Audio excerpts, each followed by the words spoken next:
This is a special story. Yeah.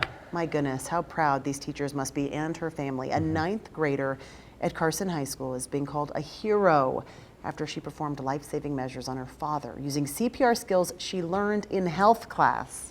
Incredible. Michaela Hardy joins us here in the studio after speaking with the hero and student herself. Michaela, what did she say?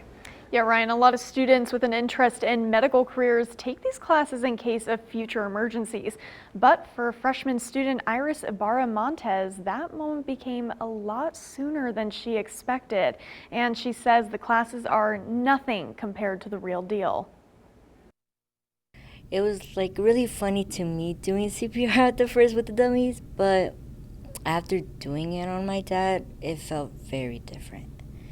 It was really intense. Way too scary for me. Montez was helping her father watch some kids when she heard him collapse in her grandma's bedroom and quickly recognized the signs of him having cardiac arrest. His tongue went back, but he bit his tongue, so it did not go all the way back, and then saliva was going up his mouth and all that stuff. She called 911 and immediately started performing chest compressions while she waited for paramedics to arrive.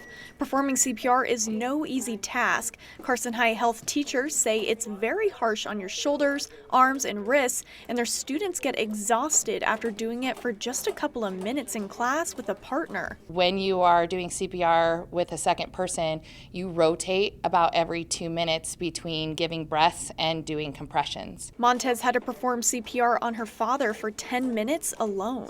The exercise that happens with doing CPR like that is very strenuous on a person. It's not easy to do for that long. And so to do CPR for 10 minutes, it is absolutely amazing. Health science teacher and emergency medical technician Frank Sacalaria says most of the time when you hear someone needs CPR, it's not a pleasant outcome. I've had to do CPR on a couple of people, and I've never had a positive outcome. Sacalario says he was relieved to hear Montez's father survived and she didn't have to go through what he's experienced in the past.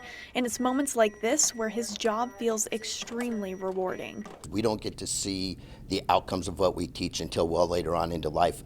When our students go on to be nurses or paramedics, or so to see this at such a young age, it makes me very proud of her. If it wasn't for him teaching us CPR, imagine if it was later on, who knows what I could have, what differently could have happened, you know?